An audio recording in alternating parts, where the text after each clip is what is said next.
Today, we will show you how to connect to Exness's Virtual Private Server, or VPS. First, be aware of the requirements of using this free service, which are available to view from our Help Center. You can also apply for your VPS by contacting the support team with your account number and secret word handy. You should receive an email with details of your VPS credentials, which means you are ready to connect.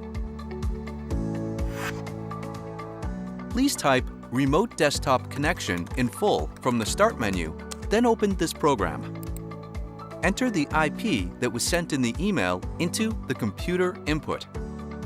Before continuing, if you plan on using economic advisors from your own computer, follow these additional steps. Click Show Options. Find the Local Resources tab. Under Local Devices and Resources, select More. Put a check next to where the closest location of your economic advisors on your device are and click OK.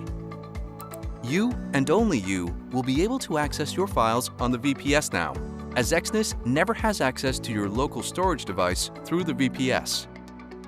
Finally, if you are satisfied, click Connect to continue. You will be asked to enter your username and password to continue. Enter your VPS username and password, which the email sent to you earlier will provide. Finalize the login by clicking OK. Please note that if you enter your information incorrectly several times, your IP address will be frozen and you will be unable to log in to your VPS. If this happens, please wait about an hour before trying to log in again. Congratulations!